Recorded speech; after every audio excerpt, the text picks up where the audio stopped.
Salutations! Welcome to the Film Mages Podcast, where the popcorn is our ammunition, the couch is our foxhole, and the cinema is our place of worship. Now let me see your war face. Ah! It's a new Zack. It's a new love on me.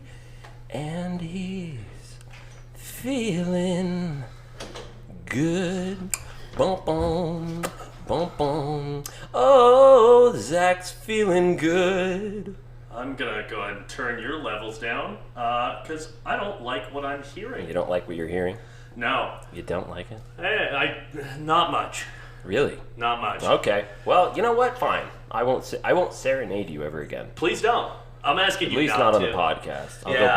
We'll go back to normal as soon as we stop. Are we recording? Yeah, we're recording. Hey, we're recording. Yeah, it's the Film Majors. We're back. It's the Film Majors, ladies and gentlemen, and everyone between. It's fantastic. All two of us. All two of us. Yeah. That's right. We had a call time of 6 o'clock, and it is now 6:30. Technically, we had a call time of 4 o'clock, but Originally. that got pushed. It got pushed. Yeah. Pushed it hard. Yeah, pushed. I was stuck doing a bunch of paperwork for work, and that was exhausting. I am operating off of, I think, 6 hours of sleep. Maybe, Yeah, maybe 5. I was surprised to see Mick awake at noon today, because I believe he finished work at like 6 in the morning. 6:30 was when I got home. Yeah. Yeah, That's late night. that's not good. It's not good, but you know what? Not what you want. You know what? What? I'm living the dream. I am living the dream. I guess so. Going to work late, going home late, having no social life whatsoever. It's having good. No Yeah, I energy. haven't seen you in quite some time, actually. It's good to see you. Yeah, so thank you. It's good to see you too. I've seen you more than you've seen me, because often I get home and you're sleeping, and I just like to check in. Yeah, on Mick likes to peek in. I like to do a little see peeking. if I'm doing A okay. little bit of a peeky. Ugh. Little peeky peeky. This is good. Look at the little toes. What? What about my little toes? I call them little Zacky's jelly beans. I Your really toes. don't enjoy that. Oh, Jesus fucking Christ. What's your favorite flavor of jelly bean? Well, none now. You don't have a favorite flavor of jelly belly bean. I don't think I have I can't think of the last time I ate jelly beans. I'll tell you my favorite flavor, and then Is we could give it your favorite flavor my toes? Yeah, Yeah. yeah. It's kind of like cotija a little bit. What? Yeah. Oh, God, I gotta clean my feet. This is actually, I did. Well, I'm really happy I'm not staying here tonight. My goodness, I'm so sorry, ladies and gentlemen, everyone in between. That is so inappropriate. We should be professional. Yeah, we should be. This is a professional podcast. It is. Amongst professional people. We have a sponsor now. Oh, do we? No, we don't. Oh. No, we are proudly sponsored by no one. Oh, yeah. As This of this podcast time. is brought to you by no one. People don't want us on the air. That's right. That is right. People don't want us on the air, but we are forging ahead, and Despite everyone's wishes, we're back. we are back. Yeah. So how have you been, Zach? While we're waiting patiently for our third host. Yeah. No, I'm feeling really patient right now. I've been okay. You know, I've got work tomorrow. Nice. You look good, kid. Oh, who's this? Who is this at Who's the this door? walking in? It's our Is it our third special host. guest? Oh boy! Hey. Wow, there she is. Hey, how are you? 32 minutes past call time. Fantastic. Yeah. You know what, Alexis? I take back everything I was just saying about you. You look good. These sweatpants fit well, thank you. Yes, they do. Yeah. Okay. So look at that. Okay, first of all, fuck off. I know all of you guys have been awake for hours. I literally woke up like an hour, maybe 2 hours ago, maybe. Wow. Wow. Into the darkness. Woke up into the darkness. That's sad. That's quite sad. Alexis No, I is like it. Alexis has become sort of a creature of the night, and you know what beautiful music she makes. Alexis is a creature of the night. You know, I was talking to her the other day at work, and I realized that during the Thing episode, I think that was the one we were talking about where did the amoeba thing came from, and she I said, believe, yes, that's correct. I joked about reproducing at a cellular level, and then there would be more of me, and I realized, oh my God, Alexis is the Alexis thing. is the thing. Yeah, Yeah. she is consuming all of us. Slowly but absorbing us. surely. Yes, but don't call me Shirley. All right. Alexis, Good. can I ask you a personal question? You do every day, so What's go going on?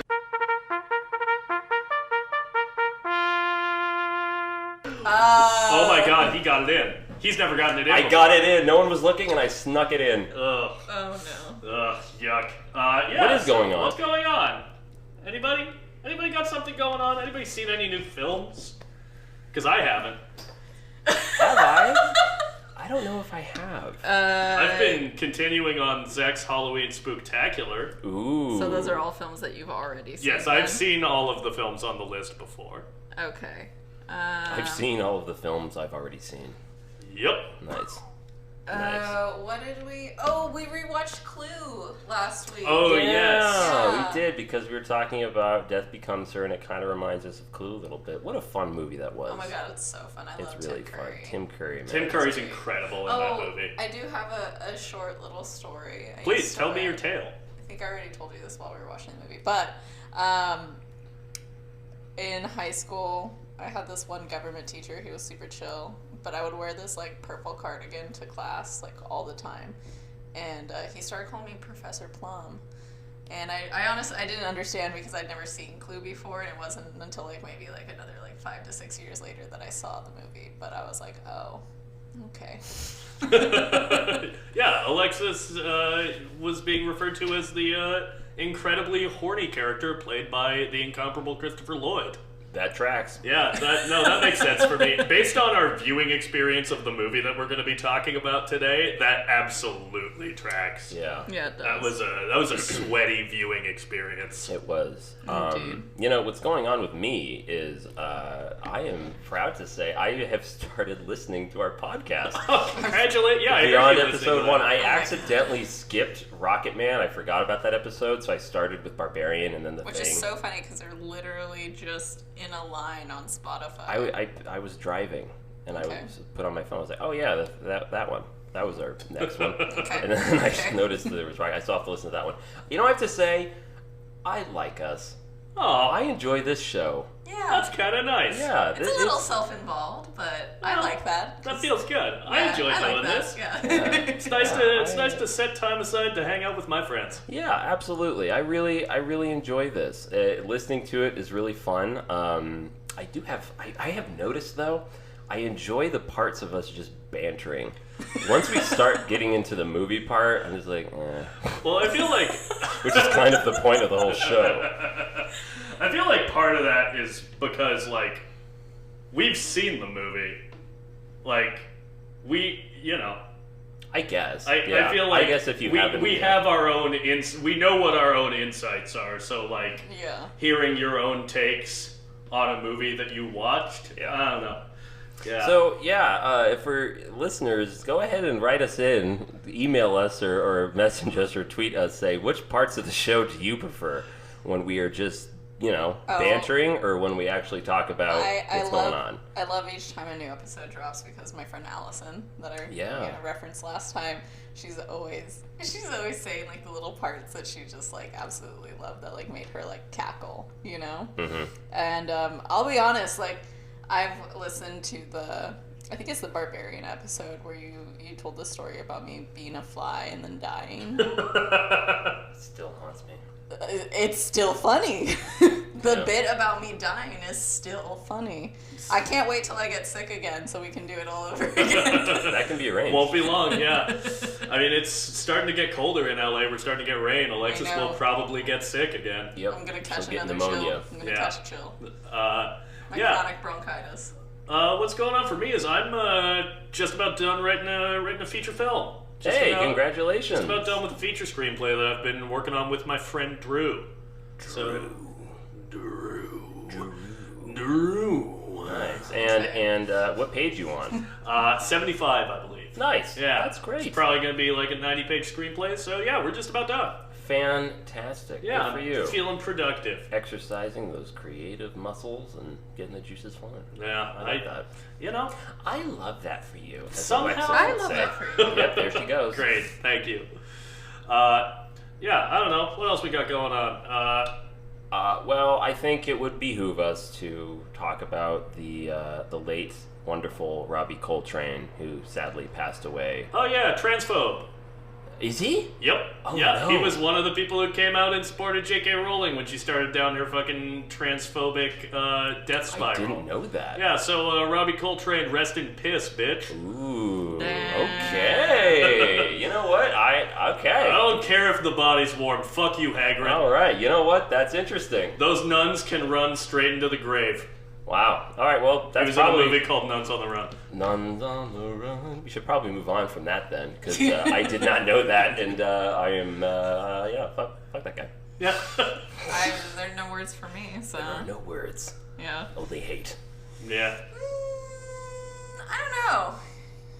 Oh, Maybe not. Speaking of dead actors who were in Harry Potter, Mm-hmm. some of Alan Rickman's memoirs got published. I don't know if this was like a week ago or something, but like his memoirs, he wanted published posthumously, and his wife published them. And there's some funny stuff in there in terms of like times where he was like, okay, I'm fucking leaving these stupid kids movies, and like his opinions of various actors on them. He's perfect for seven. Yeah, Absolutely. his comments on Daniel Radcliffe were like, he's a wonderful boy.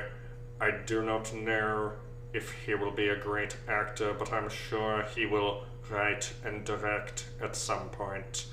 Which, Ooh. I mean, personally, I think Daniel Radcliffe has grown into quite a wonderful actor. Oh yeah, I so- can't wait to see Yeah, him it's one in of my Weird favorites. Al. Just like all the stills that I've seen from the movie have Yeah. been incredible. I cannot wait for Weird, the Al Yankovic story. Yeah, I love how Weird Al Yankovic gave an interview saying that, we want this to be a faithful biopic, and then about halfway through, it's not. It completely is all lies, and I want the audience to go, oh, so this is what happened. Wait, what? Have either of you guys seen UHF? No. No. What is that? It's the movie that Weird Al starred in like the 80s. I have a soft spot for it. Okay. It's about like saving a like shitty TV station. Mm-hmm. So yeah, Sounds fun. yeah, check out that new and current film UHF. The new and current. We You know, got what's, it all. you know what is new and current and continues to stay new and current? Florence Pugh. That woman is just slaying every single like red carpet that she walks down. I'm just saying, I know that you guys don't look at outfits, but I look at outfits. Not and she, true. And- I was on TikTok, and I somehow ended up in the Florence Pugh aisle. And, As you should. My goodness. I don't know who is dressing her, but... Incredible. Incredible. Yeah, she had this like She is teal kind of beautiful. like jumper pantsuit. I don't know. It was nice. I liked Nice. it. Yeah. That's great. Good for you, Florence. Go Yeah. off. And so it's like I want to let Don't Worry Darling go, but I still feel like I have to see it. You will. You don't have to. I want to. Well, live your truth. I've talked to some other people, and they said they've liked it, actually. Yeah, one So of I'm getting the some mixed stuff about it. one of the actresses I talked to on the movie that we're working on, she said she liked it. She also agreed that there should be more Chris Pine. I mean, we could have more Chris Pine in all things. That's Yeah. Oh man. How you doing there? Yeah. Oh, okay. Viewers don't know because this is such a visual medium, but I am in. Normally, I come relatively well dressed to this podcast. Relatively. Yeah, I am in sweatpants, a t-shirt, and a sweatshirt, an anime sweatshirt. My hair is pulled back into a bun. I really said, I'm rolling out of bed. I made myself food. Then I realized I needed to do my skincare. So then my food grew cold as I did that. And then I ate it on the way here. So it's been great. And then I was getting text messages from you guys. Where are you, Alexis? And I was like, dying slowly on the 101. Die faster in our apartment. Yeah. Die here. Come join us. Yeah. Yeah, so that's good. It's Enrique! Enrique's here. He's here. It's Oh my god, he's going Enrique. through the drawers. Guys, just blew the audio. Absolutely. What is wrong with you? That's okay. We can love cut you, it this Enrique. out. We can cut it this out. We can cut it. We can cut what? I'm keeping this in. No, you Yeah. gotta turn that part down. You're gonna blast people's ears. That's fine. I'll put a limiter on it. Oh, yeah. Technology.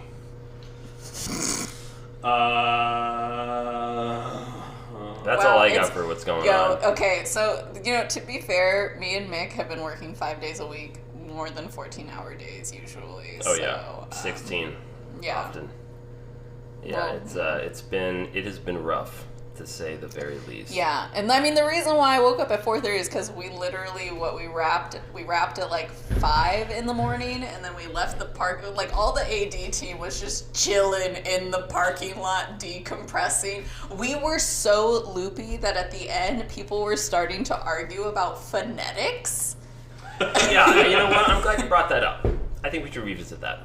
The Celtics. Yeah, so it's interesting how it's the Boston Celtics, but if you are Celtic, it's with a hard C. That is interesting. And then, so the script writing program, not Writer Duet, the other one. How do you say it? Celtics. Okay, so they say, the people we were working with, they call it Celtics. Well, that just sounds like the Celtics. Exactly. But then you're Celtic. You're not Yeah. Celtic. Oh, no, I'm into that. Let's talk about this for 20 minutes. Yeah, it's interesting. And I've faded. I faded hard. I do enjoy a night shoot to some degree because people do get loopy towards the end of it. Yeah. Yeah. I mean, once you do it a bunch of times in a row, then it starts to be real draining. So Well, I do luckily- empathize. Luckily for us, the week starts out real strong with like a 4 a.m. call time. And then by the time we get to the end of the week, it's a 4 p.m. call time. So, it's been fun. Well, you guys are in the home stretch now, right? One more week. Just one more week. And then, honestly, I think, Mick, we're going to have to like gorge ourselves on like movies to make up for all of this latent what's going on. Yeah. Yeah, I've been hearing some interesting stuff about Halloween Ends, and I might have to check it out. Is it good? Well, Maybe. I've heard it's interesting. Wait, Mick, am I allowed to tell the story, like a story from set, as long as I don't name names? Which one? Chasing people. Oh, sure. So, at the location where we're at, it's pretty big. It's a big house. And there are many rooms. Many ways to get in and out of these rooms. And I have to chase people around in order to keep track of them. So, I'm gonna be honest. I don't know. This place might be cursed. Maybe a little bit. I mean, it's very in time with Halloween. Yeah, I'm into that. But yeah, I was in the basement. There is a giant room of mirrors. Great start. It's I found that room too, and I got scared and I left. yes, because Yeah, it's in weird. the basement. Okay, the first room time of mirrors. the first time someone took me down there was they were like, okay, we're gonna need to shut off the fountain, and I was like, okay, for sure. Let me just show you where it's at, and I was like, okay, yeah. So we go into a doorway, down a flight of stairs, and he's like, yeah, so it's in the basement, and I was like, no. Absolutely Alex not. just grabbed her It- tape measure and started measuring. It square footage. felt like the moment in Barbarian where we just start going down these stairs, and I was like, this is a hard no for me. The rooms were empty, there was a boiler, and I was like, this is a hard no, nor. Anyways, thankfully I did not end up having to go down there to turn off the faucet, but unfortunately the next day I had to go down there and chase a bunch of people 6 feet away because I'm trying to be inconspicuous and not show that I am in fact following them around to keep track of them. And there's just like, it's just me in this hallway of mirrors, like looking around the corner, peeping my head out just to make sure And they're you still turned there. around, and Colonel Tom Parker said, "You look lost." No, I turned around and it was just me, and that was just as frightening.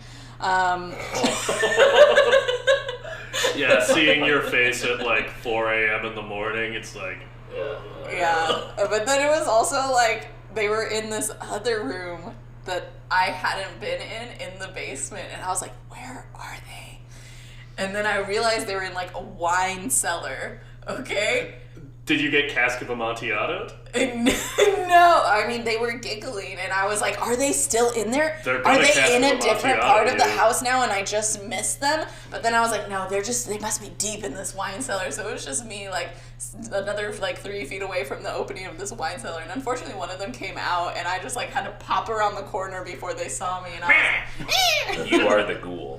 yeah, no, so when somebody from our team was like, I think this place is cursed, and I was like, I'll be honest, I was following some people through the basement, and You're the curse. I may be the curse because it was me popping around the corner. Yeah. So that was fun. That is pretty fun. I was Got to haunt some sweaty. people. That's the best part about this else is production. The best part about Every this production episode. is literally just the fact that I get to, at some point, be like, all right, guys, it's Boy Sweat Alexis time. All of our listeners will know by the end of this just what great pores you have. I They're do. just Working constantly overtime. flowing. Yeah, they're working. Well, I feel like we can get out of what's going on. Please.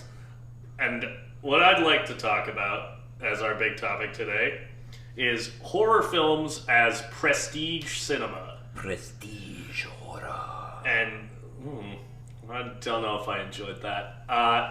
But yeah, what I mean by that is like sort of horror as quote unquote awards bait, because I feel like horror as a genre is typically, I mean, it has a history of being independently financed, and to be a horror fan is to sort of enjoy movies that are made with limitations, movies that are sometimes kitschy, sometimes campy, and very often are not the kind of movies that are respected in, you know, highfalutin film circles. So I think that it's interesting when you get horror movies that are kind of more in line with those prestigious notions of like what makes a good movie. Yeah.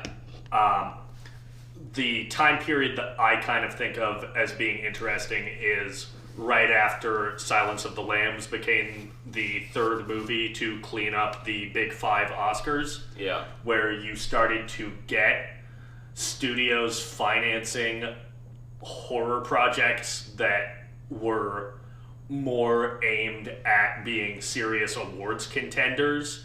And sometimes those movies, you know, pay off their, you know, genre expectations and deliver as a scary movie. You get something like the film that we're talking about today. And then sometimes you get these movies that are kind of horror in name only, but don't really deliver like actual scares or genre tropes, like something like Wolf starring Jack Nicholson. Yeah, I would also put in there, which is much earlier, which I finally saw actually with you, Rosemary's Baby.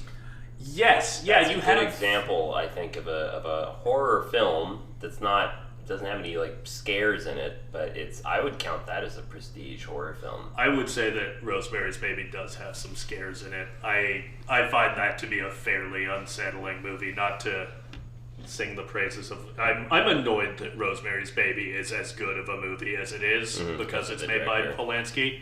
Boo. But, I love Mia Farrow, though. oh yeah. She's She was incredible. really young in that. She was really Great young. performance. Yeah. No, fuck him. But as a woman, the movie is truly terrifying to me, to just be like not in control of like your bodily autonomy in any sort of way. Yeah. And then by the end of it, just I think kind of almost being forced by, I don't know if you would call it like the instincts of womanhood almost, to want to care for your offspring. But that also feels like an entrapment. And it in fact is, you know, because then now she's stuck with all these fucking crazy people. Yeah. And the Yeah. son of the devil. If everything is taken from you, all you have left is yourself and your body. And if that is violated, Yeah. I mean, it's just that really is horrifying. It's a very chilling premise. Yeah. Yeah, and then just like everybody just gaslighting her the whole time. It's just like, you're crazy. We're trying to help you. I think you said this is like gaslighting the movie. Other than the movie Gaslight. Other than the movie Gaslight. Yeah. Which is where that comes from. We should watch that someday. Yeah, we should. We should With talk. Alexis. Yeah, we should watch. We should do that to Alexis.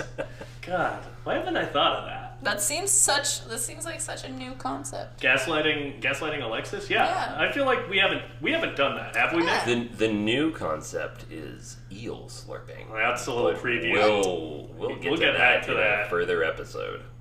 What? You'll understand soon enough. I think we've explained this, but yeah, it'll be good actually if you don't remember, because when we get to the movie, you'll understand what we mean. And I feel violated. Well, moving on. the other thing that I want, I'm gonna power through. The other thing that I wanted to talk about in terms of prestige horror is I feel like we're kind of in another run of that after Get Out got a lot of awards recognitions, where you have horror movies that are, because I mean, horror, any good movie like has, you know, strong thematic content and is about something, but I feel like we've gotten some movies that are largely driven by being social commentaries, kind of riding that wave of what Get Out did. Like, you get something like, what was that movie that came out? Called Antebellum? Or, you know, also written by Jordan Peele, the new Candyman. Like, stuff that is trying to seriously grapple with important social issues and, you know, grab onto some of that prestige that Get Out has. Yeah. Did Candyman come out this year? Candyman came out last year. Oh, that's last year. Oh, okay. When I was listing the movies that I think have been really good this year, I thought I forgot about Candyman. That happened last year. Oh, it did, because when we were working on Nope, they wanted to have a screening. Yeah. That's right. Yeah, so prestige horror. What's the other one? Because if they're from the 90s, because if there's Silence of the Lambs, then the one we're talking about today. Mary Shelley's Frankenstein. Okay. Not a great movie. But I see.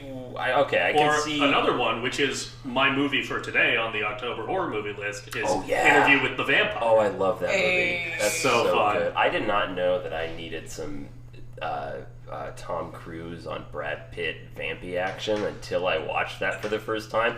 And you don't know you need it till you watch it. Sometimes you don't know what you need until it's right in front of you.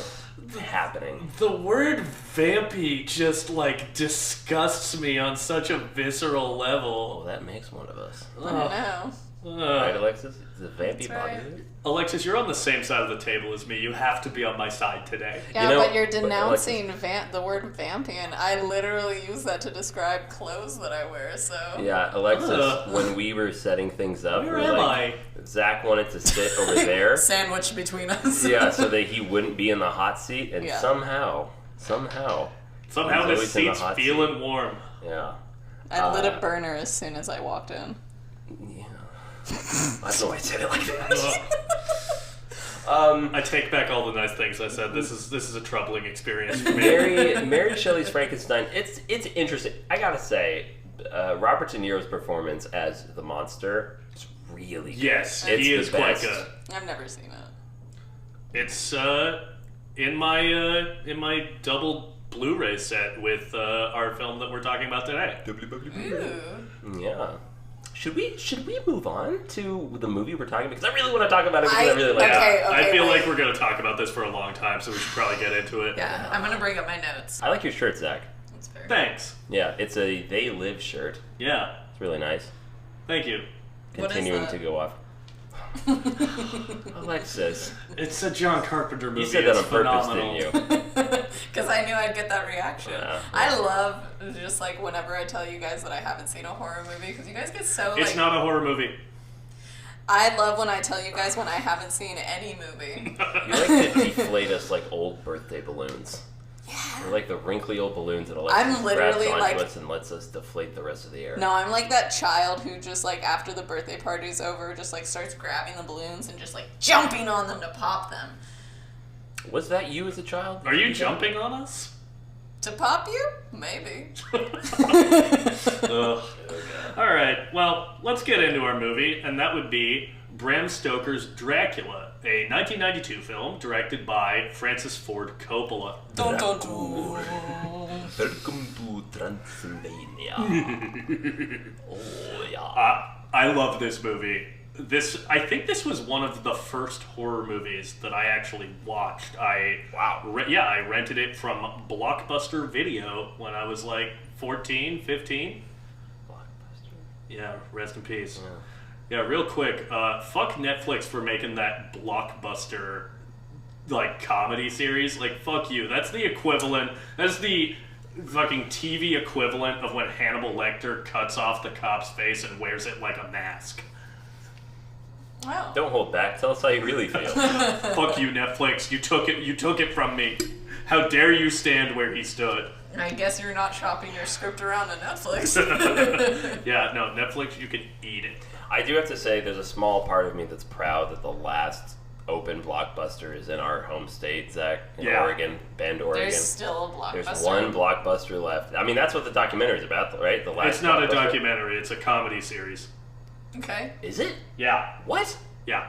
I Wait, think I thought they it was a also put documentary out a series. documentary. It's called The Last But, Blockbuster. yeah, no, there's a comedy series they're putting out that's Oh my set at God. the last Blockbuster, starring Randall Park, I believe. Yeah. No, Okay, I'm now mad about it. now I'm really You see why I'm mad now? Yeah, I get it. Now I'm boy sweat Alexis over here. Frustrated. You're not. You You're have not. to be dripping. Yeah. You said that so a matter of fact. You're just looking off into this. Nope. You gotta be dripping. Gotta be dripping. You gotta feel that little No, drip. we go were down. literally on set, and he was like, I think I'm boy sweat Alexis today. And I literally just wiped my finger across his forehead, and I was like, nope, not even close. Gotta be damp. But yeah, Bram Stoker's Dracula is. I didn't know how I felt about it the first time I saw it. Saw it a second time, it grew on me, and it wasn't crazy about Keanu Reeves' performance, which of course that's kind of the main thing people talk about. Yeah. But now having seen it a third time, I am solidly really into the movie, and Keanu Reeves' performance, I gotta admit, it doesn't bug me. I've come It's around. fine. It's actually Yeah. not that bad. It's jarring at first, but when you get used to it, and then you're absorbed by the splendor and the gothic, just the expansiveness of everything, the set design, the costumes, the cinematography, the story. It's a rich film. It is a very rich film. Yeah, I read about Keanu giving an interview about how he thinks that it's like one of his worst performances, especially like at the time when he first saw it. But as time has gone on, he's kind of become a little bit better about it. This was my first time seeing the movie, And though. what did you think? What's your first Oh my impression? god! What was the it reminds me How of did like you react, Alexis? this movie is, and I've told so many people about this since I've watched this movie. I was like, yeah, I watched Bram Stoker's Dracula, and they're like, oh, what'd you think? And I was like, this movie is so horny. It is so so horny. I believe I wrote down only a Catholic could make a movie this religious and this horny. Yeah. Yeah, There's so which much. I went to 9 years of Catholic school. That absolutely tracks 100% behind So you. much repressed sexuality that this movie bursts at the seams or veins, you might say, because there are some sequences in this movie, folks. My God, the first time I watched it, I was not expecting the horniness of it, and I like to play the television pretty loud, and I had to turn down the volume on some scenes because I didn't want the neighbors to think I was, yeah. Great though. Really good. I remember when we were watching Really it, good. when we looked over at Alexis during certain scenes, your mouth was just open and eyes Wide like dinner open, plates. catching flies, guys. Yeah. Yeah, Alexis was a bit like Renfield, just sucking flies back with her open mouth. Yeah. Yeah. I wrote down a quote from Alexis. There is a scene where Mina. This is a fairly faithful adaptation to the book.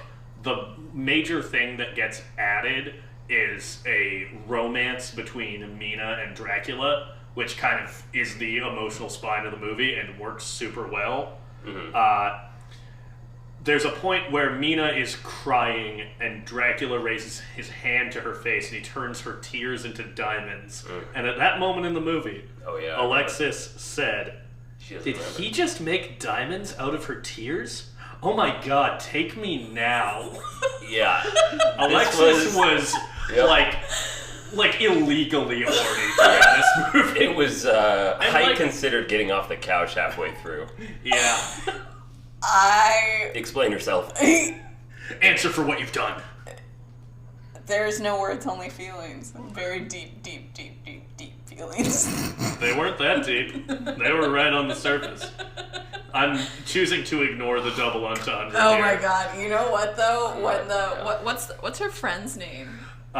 Lucy. Lucy. Alexis' When thing for Lucy, redheads. when Lucy showed up on the screen, she's just like flouncing around. She's just like flouncing around this like kind of like garden for a second, coming into the shot, and I just like turned to the boys. My mouth was open, and then I just said, "Who is that?" And you got plenty of Lucy, that's for sure. Oh, I sure did. I feel like she was. So what's my motivation? Like, where am I approaching this? And basically, it's just you're in heat at all times. There's a point where Lucy is kind of playing three guys off of one another before she commits to getting married to one of them. I literally love that. And there is a point where she goes up to this Texan guy who's courting her, and she goes, "Quincy, please let me touch it.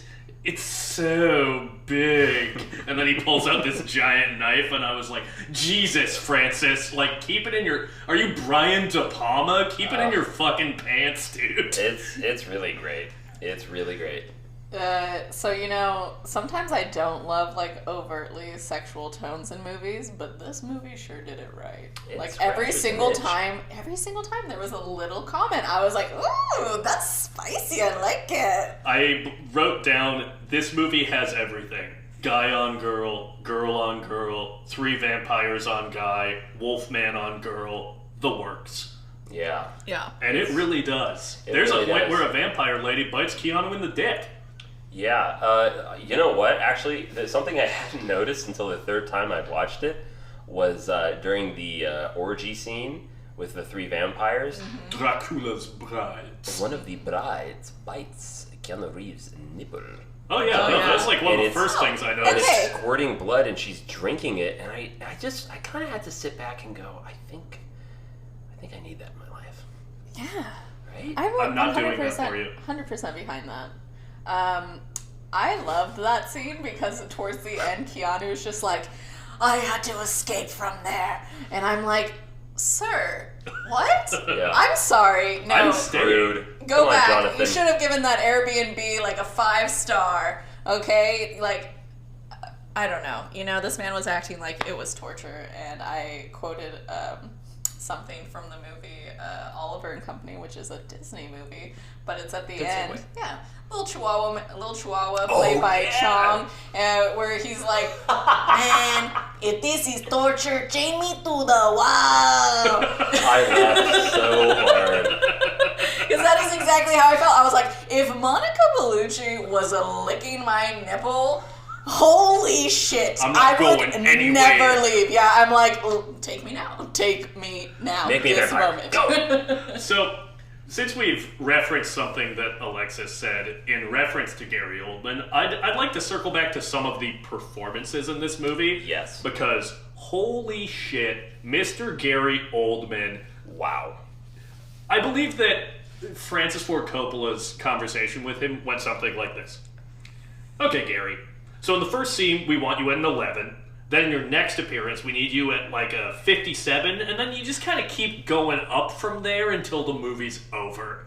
Gary Oldman is giving 1,000% in every single scene he's in. He's so camp. He's so committed. It is like one of my all-time favorite horror villain performances. There's a bit right when Jonathan comes to Dracula's castle where Dracula goes, "You are a man of good." taste. Oh, yeah. I'm like, Yeah, when Jesus Jonathan Christ. cuts himself shaving, and then he takes the blade away, and he continues, and then licks the blood off. Okay. Oh my goodness. I'll also say this is one time I do not mind an aquatic metaphor because he says, I have crossed oceans of time to be with you. And I was like, oh, That's a good line, right? Okay. It's a genuinely very romantic movie. No, it really Yeah. is. It's really beautiful. And I love how Gary Oldman gets to chew the scenery, not only as Dracula when he is the old version. The makeup on him in that It's opening so is good. incredible. But when he He gets looks to like be- Emperor Palpatine. When he gets to be young again, when he goes to London, it's like, oh, okay. Jesus, Alexis. We get the Oh hot shit! No, I like as soon as I think it was like a carriage pulled past, and then Yeah. you see him for the first time. I was like, holy shit, those locks are luscious. Oh, I had I know where the bastard sleeps. I have to, mentioning the luscious locks, I have to address a complaint from one of our listeners on the Thing episode. Okay. This was from my father. He was like, you guys didn't really talk about what Kurt Russell does for that movie. You just talked about how lush his hair is. Welcome to the film majors. Yeah, strap in, Mr. Wait, Harris. There was literally an 80s scene in the movie that we were working on, and some woman came down the stairs, and Mick was like, you see that hair?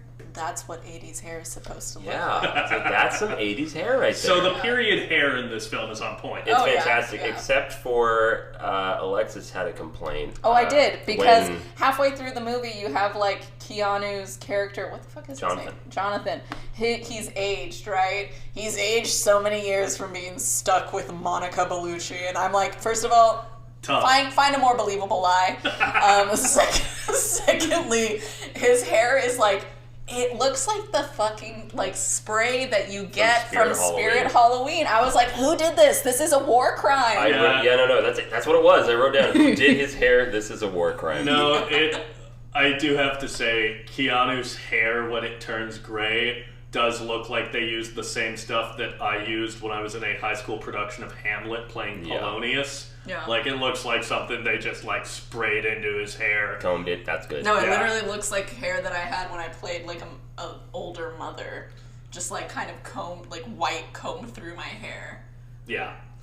But yeah, we were talking about Gary Oldman's performance. I want to shout out a few other performances, namely the man who is operating at the same level of, like, operatic theatricality as Mr. Oldman, and that is someone who was in the film that kicked off the prestige horror trend of the 1990s, and that is Mr. Anthony Hopkins. Sir Anthony Hopkins now, isn't it?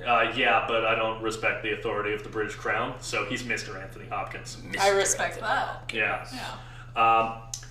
Anthony Hopkins really shows up about halfway through the movie and pretty much says, yeah, I'll operate at the same level as Gary Oldman. I'll dial it up to 1,000. Half of my notes on this movie, once you get into, like, the back half of the movie, basically become things that Hopkins says as Van Helsing. Otherwise, your precious Lucy will become a bitch of the devil. Yes, please, Alexis. My side note of that, I think I was like, I don't know, Mick. I think I could be one of Satan whores. A rose by any other name. That's correct. Also, That's correct. Bitch of the Devil would be an amazing, like, 80s hair metal band. Yeah. Satan's concubines. It's the devil's concubine. So good. Yeah, Anthony Hopkins being cast as Abraham Van Helsing is the best casting of that acclaimed character ever. I think that's been put to screen. You don't like Hugh Jackman? I like Hugh Jackman, but I don't like him as Van Helsing. The movie's that whole not movie. great. It is a bad God. movie. I'm sorry. I watched it a few times when I was a kid, but you know, I think it was for Satan's whores because there are another 3 gorgeous Dracula's concubines in that movie. So, What? You wish to defile her? No. I just wish to cut off her head and put a stake through her heart. Yeah. I love that. That, also, the line that Van Helsing has at the end, we've all become God's madmen. Like, that goes so hard. yeah. That kind of takes me into something that I want to say about like this movie versus some other like prestige horror movies. From a guy who's like directed so many like acclaimed films, has won multiple Oscars, I believe won the Palme d'Or like 3 years in a row in the 70s. Coppola does not forget to make this a horror movie. Yeah. There is one scene where Dracula's brides consume a baby. Yeah. They keep that from the book. Like, it is a movie that genuinely has some pretty disturbing imagery and, like, cares about serving the genre that it is as opposed to trying to pretend to be something that it's not, which I feel like some prestige horror movies do. They decide that they're going to be embarrassed about being a horror movie in order to try to, you know, gain more sort of acclaim. Yeah, you know, I think I really enjoyed it because, I mean, obviously it was my first time seeing it, so the opening sequence where Mina, the OG one, does she have a different name? Mina, yeah, I don't know. Mina Harker.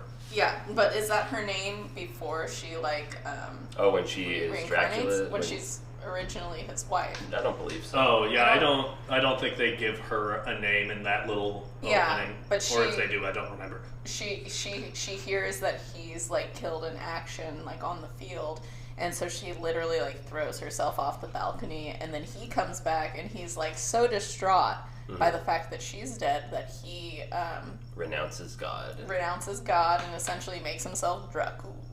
And such at a that good moment, opening. I like turned to Mick. I was like, "This is a romance. Yeah, it's a romance." And then you still have that scene with the baby, and I was like, "Oh my god." There's nothing more horrifying to me than when, like, children die in horror movies, like in Pet Sematary, when, like, the kid gets taken out by the semi. Like, one of the worst. I've literally had dreams about, like, my nephews, like, that happening to one of my nephews. It's just, like, a horrifying mental image. Yeah, you know? it's terrifying. And so, like, the imagery of, like, sacrificing, like, literally, like, a baby. A demonic entity doing that. Yeah, it's horrifying. And that's part of what I really appreciate and respect about this adaptation is how faithful it is to the source material. You know, it's great. It's pretty much, you know, I don't want to say word for word, but I mean, they take it all and they put it on the screen and it looks so good. It's such a great adaptation. Yeah, that reminds me, I watched some of the BBC Dracula series. They did like a 3-episode mini-series adapting Dracula that I believe Stephen Moffat and Mark Gatiss wrote. And for most of the first episode, I was like, oh, this rules. This is like a great, faithful adaptation of the source material with a, like, cool interpretation of Dracula. And then it pivots and departs from the source material, and I've never been more disappointed. Because Dracula it's such a great story. You don't need to mess with it. Like, and I think that this movie does a great job of just faithfully adapting the story while adding elements that make it more, like, emotionally rich. That relationship between Dracula and Mina, it doesn't take away from the original narrative. It just makes it more emotionally complex and compelling. Yeah, you know, absolutely. And, you know, I have, you know, at the risk of sounding predatory, I have always, here it comes, Mick the serial killer. I have... Don't self-identify like that. I'm just trying to beat you to the punch, because that seems to happen every episode. I wonder why that is. I wonder. That's such a serial killer thing to say. I'm going to beat you to the punch. I'm literally going to kill you first before you kill me. Vampires are my favorite monster. They absolutely are. And the reason I love vampires is because they are sexy. They entrap you, and you almost want to be taken by them, because the appeal of living forever has its ups, but it has its downs, and you just, I don't know. I love the idea of vampires. For me, I think it's the immediate draw to like hedonism. Yeah. There's something so inherently sensual about like a vampire's MO. Well, that's what the like original novel Dracula was playing on. It was playing on fears in Victorian England of sexual diseases and, you know, a level of xenophobia, like, our women are going to be ravaged by these men from the east. And it's like, yeah, but it's kind of hot, though. Yeah. Ravage me. Yeah. Go ahead. Isolate that audio. Vlad, go ahead and impale all you want. Yeah. Impale me deeper.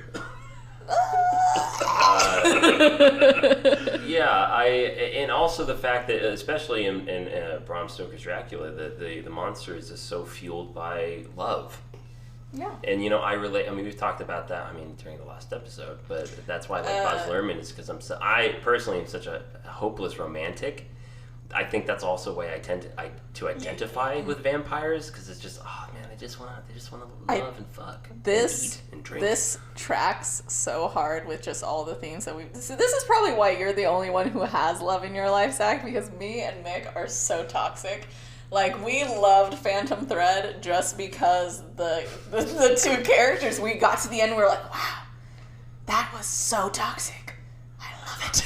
I feel like that's the thing. That's what, you know, Edwin was roasting me for, is like, in terms of what I find sexy in a movie, it's that same sort of stuff. I'm like, oh, Pearl's completely insane and will chop me up if I try to leave her? Okay. Oh, Rosamund Pike in Gone Girl is gonna frame me for murder? Do it. Like... Yes. You know, yeah. I in terms of like stuff in movies, I'm into it. I don't know why that doesn't translate to my life, but it's probably it's a great thing that it doesn't, because, you know, being framed for murder would be bad. Yeah. I wouldn't do well in It doesn't prison. usually go well. Not Unfortunately, usually. for me and Mick, it does translate into our life, It and that's does. probably why we're Yeah. not dateable. Sorry, guys. Oh, I think Wow, you're dateable. okay, I don't want to be. I think both of you could find love. Oh, thank you, Thanks, Zack. Yeah. Go Going on. out on a branch No, there. that's enough. Okay. That's awesome. All Thank right. you. That's Thanks. sweet. I'm gonna hold on to that feeling. I'm gonna chase Yeah. this. All right. That's some naivete, but okay. But I think you're right. I Yeah. think we all here in our own ways have more red flags than a communist military parade. Is that why you keep this house just so brightly lit with different colors so that you can't tell that there's walking red flags? Yep. Oh, Sure. okay. That makes sense. Back to the movie. I'd like to shout out costume designer Aiko Ishioka, who won the Academy Award that year Well for deserved. costume design. Yeah. The costume design in Bram Stoker's Dracula is immaculate. From the like muscle armor that you see on Vlad in the beginning to Lucy's big white dress that she gets buried in. Ooh, yeah. To there's like the big, collar. the big trailing gown that Dracula is in Yes. his first scene where he meets Harker. Like, every single costume in this movie is just immediately iconic. I remember every single one. The guys in the psychiatric hospital with the cages on their Yeah, I heads, love that. looking like some Silent Hill shit. Like, Okay, it is yeah. incredible. What is the guy's name who eats the flies? Renfield, Renfield. played by Tom Okay, Waits. Glad you're gonna bring this up. his Yeah. straitjacket has this incredible texture to it. Yeah. I don't know, I really loved it. I wrote that in my notes that, you know, all of the costumes are so beautiful and get a lot of recognition, Yeah. but Renfield's straitjacket Yeah. is super simple, but it's so dynamic and Yeah. so nightmarish. Yeah. It's really cool. It's fantastic. The costume is so good. But Alexis, I want you to take it away because I know this is like. Well, I really like the fact that like the women's dresses are very characterizing because, you know, obviously it's like Victorian England, so, you know, you have high necklines, low dresses for the most part. So you have Mina's character who is, you know, clearly sexually repressed. I mean, she's with fucking Jonathan. I literally She's wrote with fucking Jonathan. at and the she beginning has of the movie, I wrote, Mina is horny, Jonathan! Literally, she's stuffed into this dress, you know, with this high neckline. Like, she's all completely covered. And I don't know. You immediately when you see Lucy, you can tell that she's a completely different character because the first time that she pops up, her dress is a lace off the shoulder. So she's showing a lot more skin, and that is characterizing of herself, that she is not repressed, whereas Mina is like completely covered up in all of hers. But her dresses are beautiful. There's this, it's like a turquoise dress with like this full bustle. Gorgeous. Really, really beautiful. And we got lucky. Zach, you still need to go there. The Academy Motion Picture Museum in Los Angeles. Yeah. We went there, and they have the original camera-used costumes from this film on display. They have the armor that looks like a muscle bat thing. They have the big reflective robe that Dracula wears when he comes out of the coffin. And you see those in person, and you have even more of a profound respect for it because they're just so intricate and so well made. I mean, when you're looking at it 3 feet from your face, it makes it real. Yeah, you also have to think about like the physicality that the actors embody when those kinds of costumes are clearly so heavy. Yeah. I want to shout out another 90s, or maybe it was 2000. Anyways, another horror movie that Aiko Ishioka did the costumes for. Have either of you guys seen The Cell? I've not, but I've always meant to. It is gorgeously costumed, and do you care if I spoil the premise? Go for it. Essentially, it's about a psychologist who is working with this experimental technology that allows her to go into the minds and dreams of her patients to try to help treat them, and she has to go into the mind of a comatose serial killer played by Vincent D'Onofrio to try to find out where his captive victim is. And they wear these suits when they go into the minds of people that look very similar to the armor that Dracula wears in the opening of the movie. It's a gorgeous movie. It's a similar premise to Inception, but I think it does a better job at capturing the sort of fantastical nature of dreams. The Cell's a really good movie. Check it out if you haven't. Yeah, I think I will. I want to give a shout out to some other character actors in here that we haven't mentioned yet. Richard E. Grant as the Doctor, really, really good. Carrie Elwes as Arthur. Wesley. Really, I mean, again, we have Winona Ryder, Gary Oldman, Keanu Reeves, Anthony Hopkins, Monica Bellucci. I mean, it's really great. It's a stacked cast, and that's another thing that I think adds to the prestige of this. These are not, horror actors. These are not necessarily low budget actors, and I'm not say that in a demeaning way. Let's not disparage the great horror actors. But let's be honest, there are many. Gary Oldman, Richard E. Grant, Anthony Hopkins, these are all people that are Shakespeare-trained actors from England, and giving them this material and just letting them go at it. I think that's so probably why it works so well for them, because the material is so much to chew on. Yeah, when Richard E. Grant is I love the sequence when Dracula first is arriving by ship, and you have Anthony Hopkins giving the captain's log. He's doing that whole thing, and then suddenly everyone seems to be in a frenzy, and you go through this montage of you have Lucy who's in heat again, and then it cuts to Renfield losing his mind. The Master's coming, and then it cuts to the Doctor, Richard E. Grant, who's pulling tight on a belt on his arm as he's doing heroin, and everyone's going in this frenzy. The London is losing their mind because there is a literal storm coming because this demon from Transylvania is coming. It's just so great. It's so good. I love the kind of the arc that Dracula takes himself to, because I mean he has this one-track mind almost of getting Mina, right? Mm-hmm. But by the time you get to the end, he's ready to let her go because, he wants her to live. You know? And once again, this is a romance movie. I love it. In terms of romantic romance, terms of romantic vampires, he's more respectful than fucking Edward. Yeah. Yeah.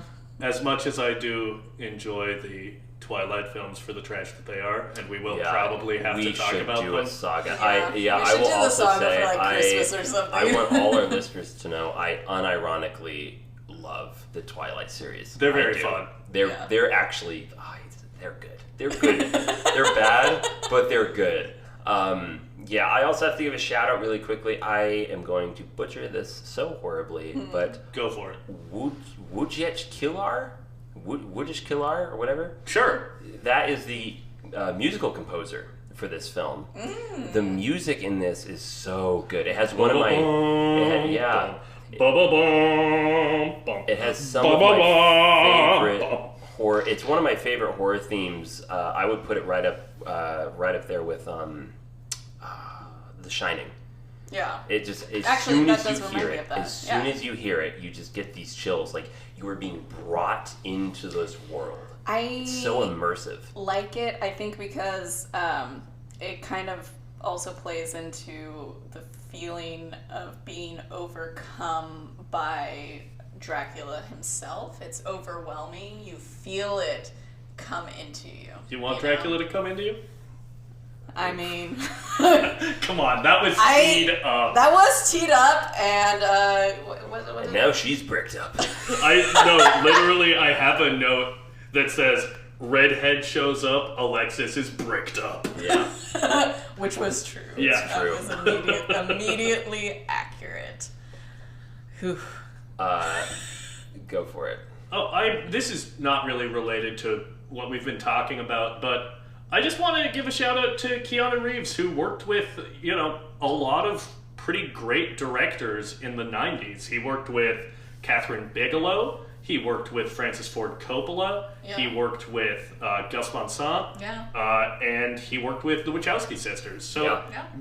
I feel like there was a period in Tom Cruise's career where he was dedicated to kind of working with all of the great directors of the moment. He worked with Scorsese, Spielberg, Michael Mann, and Stanley Kubrick. Yeah, Stanley Kubrick. And I think Keanu did a bit of a similar thing. So I think kind that of like was what Robert Pattinson's doing right now. Yeah, working with a bunch of great directors. So I think it's commendable. Yeah. No, absolutely. Good job, Keanu. Yeah. To be fair, I think it's hard maybe to play Jonathan because he's the least fun character. He's the straight man. Yeah. He is. That's another reason why I just don't like him, because I'm like, you're such a fucking killjoy. What a goddamn wet blanket. Get your shit together, Charlie Brown. I think the audience is probably listening to this and very well aware of the truth, which is you were really rooting for Mina to go with Dracula. Absolutely. Yeah. I was like, nah, dump his ass. Girl, why are you marrying him? You're gonna be so bored. You remember the scene where Dracula is shirtless and cuts his chest, and Mina starts sucking the blood out of his chest, and he's just leaning back, and everyone's orgasming. What do you mean? Yeah, I'm all. Thank God we were on the couch. There was something to soak it all up. Oh my God! I'm glad that couch wasn't super expensive. That couch was white when I first got it. Now it's just deep purple. It's purple, which has some disturbing implications. The implications. Yeah. God. I think this is just more characterizing me as a monster if we're gonna play it like that. That's fine. Yeah, I feel like every episode of this podcast gets like a little bit hornier. We're just choosing horny movies, I think. I feel like 10 episodes from now it's just going to be us moaning. It's all just going to be ASMR an hour of just groaning. I'm going to be honest, I think the next episode's going to throw a little bit of cold water on that. Why? The next movie we're talking about, you getting horny to that? I don't even know what it is. We were talking about eel slurping. That's what is we're talking about. Next one? Yeah, we talked about this. Oh, I'm so excited. Yeah. Wait, what is it? Well... Oh, okay. Are we done talking about No, Dracula? we're not done talking about Dracula. Okay. We have some more things to talk about. I specifically wanted to talk about the use of the overlays and blending of the film frames. Yes. Yeah. I feel like that's something that Coppola started doing in Apocalypse Now and is absolutely gorgeous in this movie. Sorry, please take it away. Oh, no. I've never seen Apocalypse Now, so I don't even know. Honestly, I just brought it up so that you guys can talk about it. Yeah, I made a note that was like there's a scene where early in the movie, Jonathan's traveling to Transylvania. The tiny toy train, the eyes in the sky. You see Dracula's eyes superimposed in this blood red sky. This really might be one of the most beautiful horror movies ever. It's gorgeous. Ever. Every frame. Because it's like they use a lot of negative space in their original shots, and then they overlay things into that negative space, and it makes it so, I don't know, visually like a storybook. Yeah, and they're using really old-timey techniques. The silhouettes. I don't know if there's the silhouette puppetry at the beginning when Vlad's impaling people. I truly don't think that there's any computer-generated imagery in this movie. I believe. Go ahead. Oh, I was just going to say, an interesting little blurb about this is Coppola had some VFX person on this. He didn't like what they were doing, so he fired them and he hired his son to do it. And, I mean, I feel like the Coppola family is a testament to Hollywood nepotism for good, because they produced, his VFX designer. Is it Roman son. Coppola? Yes, I believe Roman Coppola. I met him. I had Did lunch you? with him. Oh, wow. In the movie in San Francisco, because that's an American Zoetrope film. He came to set with his family one day, and we all had lunch together. I did not know at the time he was the one who did. Oh man. Yeah. Wow. So I mean, you have him. You have Sofia Coppola. You have Mr. Nicolas Cage. Nicolas Coppola. Yep. So I think that's just Jason Schwartz. Yes, Jason Schwartzman. Yeah, he's another one of the Coppolas. Yeah, it's I don't know. There is something kind of nice about Coppola movies are kind of a family affair. Absolutely. I think when we talked about going back to the effects and them all being pretty much practical and done in a very old traditional way, I would love to have a new film take a crack at that again, just to see what it's like. 'Cause it's just so fun. Even the lightning strikes in this film are all done within the chemical process of film. So cool. Two things that I wanted to mention was the moment where Keanu has first come to Dracula's castle, and they're in this room where there's a giant map behind them, and you can see Dracula kind of pacing around him to the side, but then you just see this shadow appear on the map, and it looks like it's about to kind of take Keanu. And I don't know, I've never seen Nosferatu or any of those older movies, but it feels kind of like that. Yeah, it's funny that it's a movie that isn't really riffing on anything of the time period. It's riffing on German expressionist horror movies from the 20s. Really, really great. You know what's funny is I watched this quite late in my life, Bram Stoker's Dracula. The first rendition of this that I saw was Mel Brooks's satire on this, Dracula Dead and Loving It, starring Leslie Nielsen. And I loved that as a kid, and that's something that Mel Brooks really plays with, is the shadow having a mind of its own, and they have some pretty hilarious sequences using that. I love that. So if you ever want to watch a really bad Mel Brooks movie, check out Dracula Dead and Loving It. Might be a good double feature with this, actually. You know, it's another shot that I really, really loved. It was pretty early in the movie. Renfield is kind of floating, and is he talking to Dracula? No, I don't know if he's talking to him, but I think he's talking to Dracula. I mean, Dracula's not there, but he's talking to him. Right. Okay. Yeah. But there's it's a shot from above, yes. Right? And there's this kind of blue lighting, and he's floating. And I don't know, there's just something very dynamic about that. I think I know the shot you're talking about. I don't even think that I don't even think that he's floating. It's just this, I think it's a fisheye lens. It looks like he's floating from the angle that they're shooting down with the blue lighting. The way that it's staged, it looks like he's floating in the air as he's being overcome by these feelings and the talking spirit of Dracula. Yeah. I don't know. I really loved it. Yeah, the other thing I love about that shot is he stands up and raises towards the camera and then shrinks down. It literally looks like he is growing and shrinking. It's such a cool shot. I think that's when Renfield is introduced as well. Yeah, and I think it also speaks to my absolute favorite guy, fucking Michael Bay. Yeah, that guy. You know, he uses all this fucking, like, fancy camera moves and drone moves and whatever. Does. They're great. Yeah, fuck him. Boo. And there's so many static shots in this film, but they're so interesting to look at. Yeah. You know, you can really study them.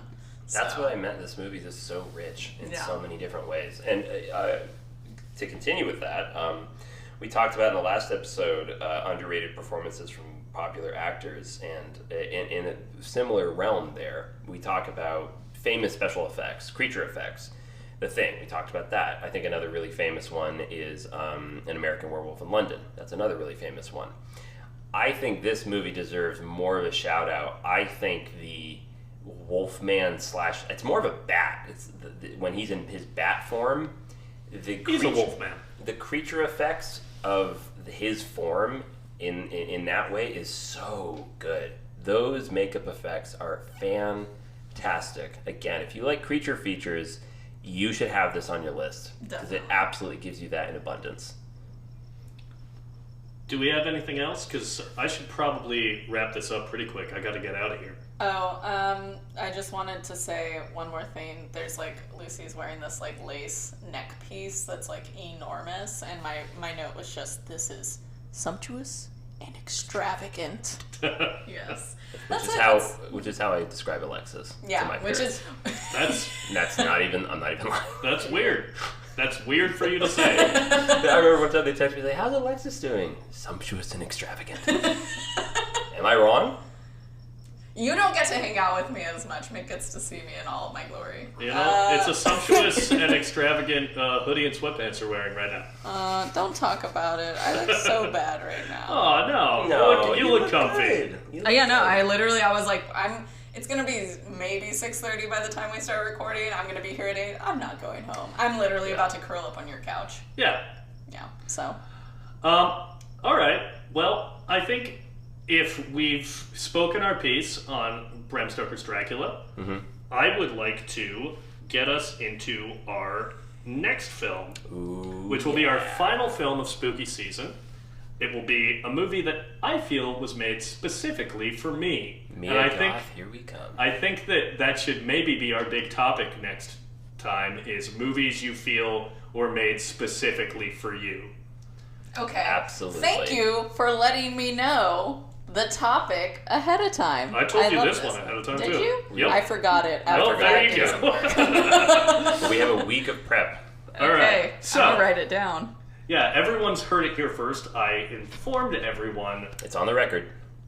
of what the big topic is. And the film that we'll be discussing is Gore Verbinski's 2016 horror magnum opus, A Cure for Wellness, starring Dane DeHaan, Mia Goth, and Jason A Isaacs. criminally underrated movie. Absolutely. Once again, a movie I have not seen. And you're gonna love it. We should play the drinking game. I'll post the drinking game. I almost died playing the drinking game. But Yep. that was my own fault, and we'll go into that in our next episode. Alrighty. I almost died because of A Cure for Wellness. So yeah, that brings us to the end of our episode. If you want to follow us on social media, you can find us on Twitter and Instagram at FilmMajorsPod. And if you want to shoot us an email, tell us what you'd like us to discuss, tell us what you think we're doing wrong. Send us that fan fiction. Please don't. Yeah, tell us what we're doing wrong. We'll do more of it. Absolutely. Yeah. Our email is filmmajorspod@gmail.com. Is it? Sure is. Oh, that's great. All right. Say it at the end of every episode, Mick. Keep listening. I did forget to say it at the end of the last one. Oh, okay. I fucked up on that. All right. I had fun today, folks. This was really, really great. Listeners, thank you again for tuning in to the Film Majors. We love you. We love doing this, and I want to keep doing this for as long as we can. Yeah, I think I love this. I think I'm gaining years of my life making Zack uncomfortable. Yeah. Yeah, no, I feel like my life force is dwindling, but that's okay. It's worth it. I may make it to She is Christmas too. for dwindling your life force. Yeah, no. I'm slowly sucking it into mine. The longer we do the podcast, the longer Alexis will live, and the shorter I will. You really are a Dementor. All right, well, that's it for us. Goodbye, guys. Bye. Bye.